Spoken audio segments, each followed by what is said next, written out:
नमस्कार दोस्तों, अपना चैप्टर चल रहा है था कार्यपालिका और कार्यपालिका में हम पढ़ रहे थे राष्ट्रपति। और राष्ट्रपति को ही आगे बढ़ाते हुए हम बात करते हैं। कल तक मैंने बात की थी राष्ट्रपति के पद के बारे में, राष्ट्रपति के योग्यता के बारे में और राष्ट्रपति के निर्वाचन के बारे में। आज हम बात करेंगे राष्ट्रपति की निर्वाचन प्रक्रिया के, राष्ट्रपति का निर्वाचन किस प्रकार से होता है। देखो, जैसा कि मैंने आपको कल बताया था, राष्ट्रपति की निर्वाचन प्रक्रिया।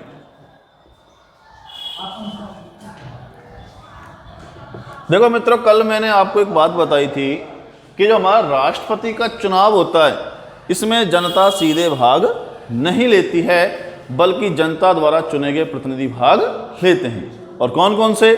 लोकसभा, राज्यसभा और राज्य विधान सभा के निर्वाचित सदस्य राष्ट्रपति के चुनाव में भाग लेते हैं। अब इसमें जब वो चुनाव में भाग लेते हैं तो किस मत पद्धति के माध्यम से वो वोट डालते हैं, तो वो हमारी कौन सी मत पद्धति थी? एकल संक्रमणीय मत पद्धति। देखो मित्रों, इसके बारे में आपको मैं समझा देता हूं, ये मत पद्धति क्या होती है। इसमें क्या होता है कि देखो, एकल संक्रमणीय मत पद्धति क्या होती है। इस मत पद्धति में प्रत्येक मतदाता, प्रत्येक उम्मीदवार को वरीयता के आधार पर मतदान करता है। अब कैसे? ध्यान देना कि जैसे हमारे 4 उम्मीदवार हैं, ए, बी, सी और डी। ठीक है, उम्मीदवार कितने हो गए? 4 हो गए। अब इन चारों की वरीयता होगी, जितने कैंडिडेट होंगे उतनी ही हमारी क्या होंगी? वरीयताएं होंगी। तो 4 हैं तो हमारी वरीयताएं भी कितनी होंगी? 4। First, second, third, fourth. यदि 2 होते तो 2, 3 है 3, 4 है 4, 5 है तो 5। अब इसमें क्या होगा कि जो वोट डालने जाएगा, मान लो मैं मतदान करने जा रहा हूं, तो इसमें इस मत प्रक्रिया में क्या होगा? मैं इन चारों को ही वोट डालूंगा, लेकिन मैं ध्यान किसका रखूंगा? वरीयता का, यानी कि रैंक का। देसी भाषा में बोले तो पसंद का, कि मेरी पहली पसंद कौन सी है, दूसरी कौन सी है, तीसरी कौन सी है। अब मैं वोट डाल रहा हूं और मेरी पहली वरीयता या पहली पसंद मेरी क्या है? सी है, तो मैंने सी को वोट डाल दिया। अब मैं कह रहा हूं कि मेरा दूसरी वरीयता अर्थात दूसरी पसंद मेरी ए है, तीसरी पसंद मेरी डी है और चौथी मेरी बी है। अब यहां पर देखिए, मैंने चारों ही उम्मीदवारों को क्या डाला है? मत डाला है, वोट डाला है, लेकिन ध्यान किसका रखा है मैंने? वरीयता का। ऐसा नहीं है कि मैंने फर्स्ट में ही सारे को दे दिया तो फिर तो पता ही नहीं लगेगा कौन विजेता है कौन नहीं है। तो इसमें वरीयता के आधार पर, पसंद के आधार पर प्रत्येक उम्मीदवार को मतदान किया जाता है। एक बात हो गई, मतदान हो गया, लेकिन इसमें परिणाम क्या, कैसे आएगा? परिणाम तब तक नहीं आएगा जब तक कोई उम्मीदवार क्या प्राप्त नहीं कर लेगा? न्यूनतम कोटा। साधारण में क्या होता है, मान लो 4 कैंडिडेट थे, ए, बी, सी, डी, और ए, बी, सी, डी मान लो 10,000 वोट डले। 10,000 में ए ने 5,000 वोट प्राप्त किए, बी ने 4,000 वोट प्राप्त किए, सी ने 500, डी ने 500। तो जिसने ज्यादा वोट प्राप्त किए वही क्या हो गया? विजेता। सिंपल होता है। इसमें ऐसा नहीं होता है। आपने चाहे अन्य उम्मीदवारों से अधिक मत प्राप्त कर लिए हों, लेकिन यदि आपने क्या नहीं प्राप्त किया? न्यूनतम कोटा, तब तक आप विजेता घोषित नहीं होंगे। जब आप न्यूनतम कोटा प्राप्त कर लेंगे तभी आप विजेता घोषित होंगे। और न्यूनतम कोटे का सूत्र क्या है? डाले गए कुल वैध मत बटे निर्वाचित सदस्यों की संख्या +1 होल +1। ठीक है, कि वैध से मतलब होता है कि पूर्णतः सही तरीके से जो वोट डाला गया है उसे हम क्या बोलते हैं, वैध मत। यदि भी किसी भी प्रकार से उसमें गलती होती है तो उसे अवैध घोषित कर दिया जाता है। तो कुल डाले गए वैध मत बटे जितने सदस्य निर्वाचित हो रहे हैं, जैसे कि आप राष्ट्रपति चुनाव प्रक्रिया पढ़ रहे हैं तो राष्ट्रपति कितने निर्वाचित होंगे, 1 प्लस में 1 और होल प्लस क्या करेंगे 1। माना कि कुल जो वोट डले वो 1,40,000 डले, मान लेते हैं कुल कितने डले 1,40,000 बटे निर्वाचित सदस्यों की संख्या कितनी है 1। राष्ट्रपति कितने निर्वाचित होंगे 1 प्लस 1 और होल प्लस 1। अब 1,40,000 बटे 2 यानी कितना हो गया 70,000 और प्लस क्या होगा 1, 70,001। जब तक कोई उम्मीदवार इतने मत प्राप्त नहीं कर लेगा तब तक वो विजेता घोषित नहीं होगा। अब ये किस प्रकार से वैध मत डाले जाते हैं, किस प्रकार से न्यूनतम कोटा निकाला जाता है, उस पूरी की पूरी जो चुनाव प्रक्रिया होती है राष्ट्रपति की, वो अब हम इस पर समझते हैं।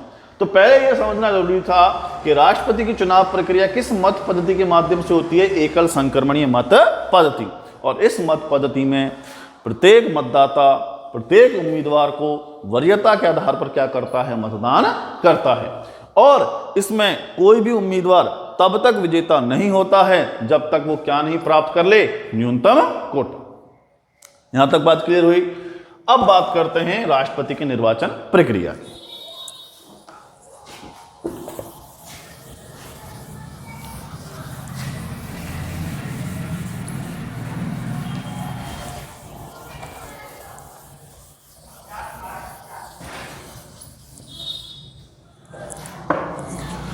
देखो मित्रों, संविधान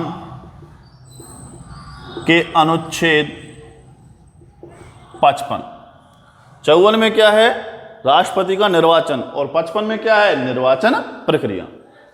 अनुच्छेद 55 में राष्ट्रपति की निर्वाचन प्रक्रिया का वर्णन किया गया है। राष्ट्रपति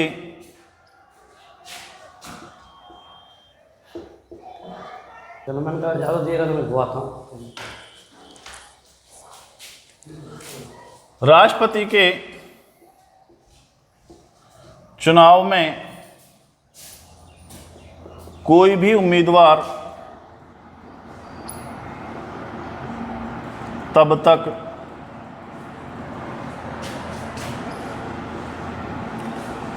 विजेता घोषित नहीं होता है जब तक कि वह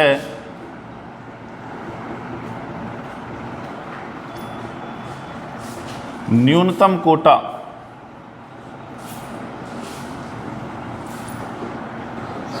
प्राप्त नहीं कर ले।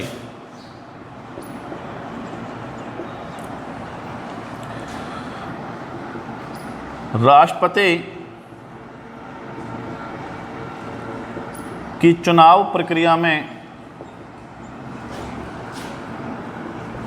संसद तथा विधानसभा सदस्यों के मतभार निकालने के बाद न्यूनतम कोटा निकाला जाता है, जिसे हम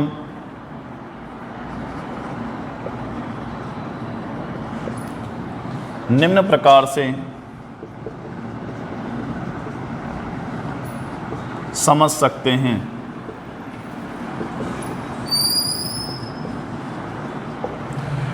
ठीक है भाई, कि संविधान की जो धारा 55 है उसमें राष्ट्रपति की निर्वाचन प्रक्रिया का कंप्लीट वर्णन किया गया है। अब मैंने जैसे कि आपको बताया कि राष्ट्रपति के चुनाव में कोई भी उम्मीदवार तब तक विजेता घोषित नहीं होगा जब तक वे क्या नहीं प्राप्त कर लेगा, न्यूनतम कोटा। और न्यूनतम कोटा निकालने के लिए जैसा कि मैंने बताया डाले गए कुल वैध मत, वो कैसे निकलेंगे वैध मत, तो उसके लिए संसद यानी कि लोकसभा, राज्यसभा और विधानसभा के सदस्यों का क्या निकाला जाता है, मतभार। क्या निकाला जाता है, मतभार निकाला जाता है, और उसे निकालने के बाद न्यूनतम कोटा निकलता है, जिसके आधार पर हम विजेता घोषित का परिणाम निकालते हैं। और वो किस प्रकार से होता है, अब पूरी की पूरी प्रक्रिया को समझते हैं। सबसे पहले हम क्या निकालेंगे, विधानसभा सदस्यों का मतभार। विधानसभा सदस्यों का मतभार। अब देखिए इसका एक सूत्र होता है, राज्य की कुल जनसंख्या बटे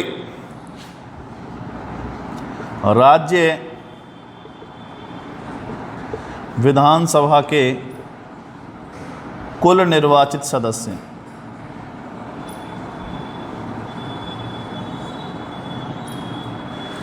और सब में भाग देंगे 1000। आया समझ में कि विधानसभा सदस्यों का हमें मतभार निकालना है, तो उसका एक सूत्र है कि राज्य में कुल कितनी जनसंख्या है बटे राज्य में कुल कितने विधानसभा सदस्य निर्वाचित होकर आते हैं, और सब में भाग कितने का देंगे, 1000। अब हम एग्जाम्पल देते हैं, राजस्थान का ले लेते हैं। देखो राजस्थान में लगभग जो हमारी जनसंख्या है वो 6,86,00,000 है।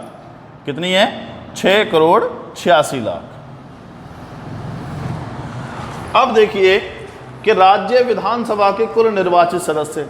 अब राज्य विधानसभा हमारी राजस्थान विधानसभा, अब राजस्थान विधानसभा से कुल कितने निर्वाचित सदस्य होते हैं, 200। कितने होते हैं, 200। और सब में भाग हम कितने का देंगे, 1000 का। कितना आ गया अपना, 343, अर्थात 3,43,000। कितना आ गया, 3,43,000 में फिर हम भाग कितने का देंगे, 1000 का। कितना निकल गया, 343।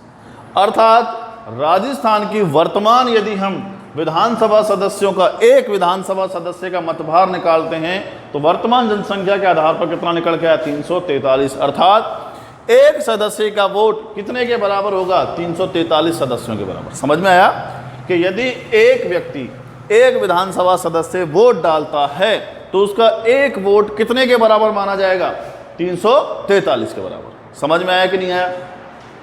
लेकिन ये वर्तमान की है, जो हमारे यहाँ पर मतभार निकलता है प्रेजेंट में, जो राष्ट्रपति के चुनाव में, वो 1971 की जनसंख्या के आधार पर निकलता है। ध्यान रखना, 1971 की जनसंख्या के आधार पर ही वर्तमान में जो सदस्यों का मतभार है वो निकलता है। ये मैंने प्रेजेंट के एग्जाम्पल के तौर पर आपको बताया है, वर्तमान में ये सिस्टम नहीं है। ठीक है, तो सबसे पहले हमने क्या निकाला, विधानसभा सदस्यों का मतभार। कितना निकल कर आ गया, 343। राजस्थान के हिसाब से चल रहे हैं। अब कितना हो गया, अब आगे चलेंगे संसद के सदस्यों का मतभार। अब हम क्या निकालेंगे, संसद के सदस्यों का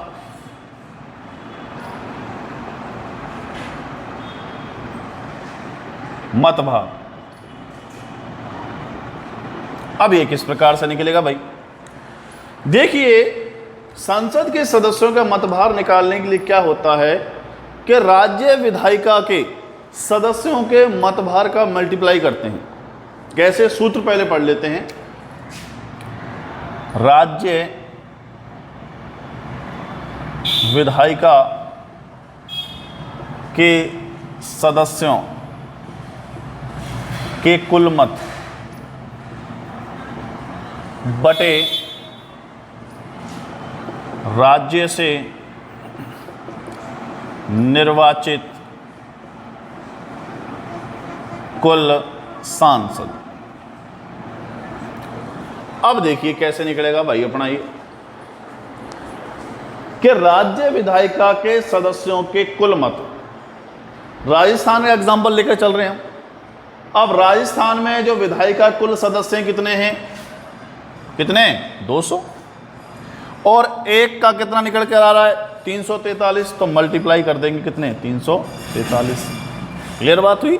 भाई राज्य विधायिका के सदस्यों के कुल मत, तो कुल सदस्य कितने 200 और एक का कितना निकल कर आ रहा है 343, मल्टीप्लाई कर दिया। अब राज्य से निर्वाचित कुल सांसद, अब राज्य से कुल कितने सांसद, यानी कि संसद के सदस्य लोकसभा के भी और राज्यसभा के भी। राजस्थान से लोकसभा कितने चुने जाते हैं 25 और राज्यसभा के 10, तो टोटल कितने हो गए 35। तो अब निकालते हैं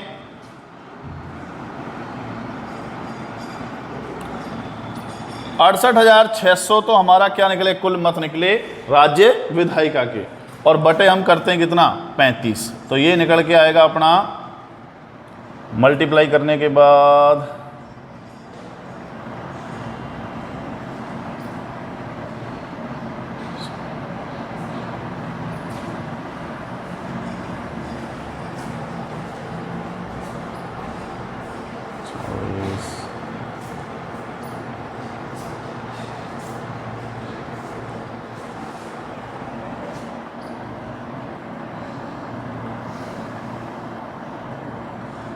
लगभग 1968 के करीब आएगा, ये 1960 के करीब आएगा।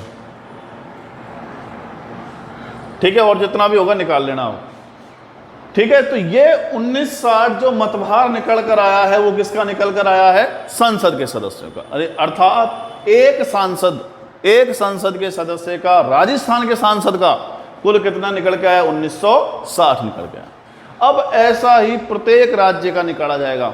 उत्तर प्रदेश का अलग निकलेगा, मध्य प्रदेश का अलग निकलेगा, हर स्टेट का अलग अलग निकलने के बाद फिर उनका क्या होगा टोटल होगा, और टोटल होने के बाद क्या निकलेगा वैध मत निकलेंगे, और फिर मल्टीप्लाई करने के बाद हमारा क्या निकलेगा न्यूनतम कोटा।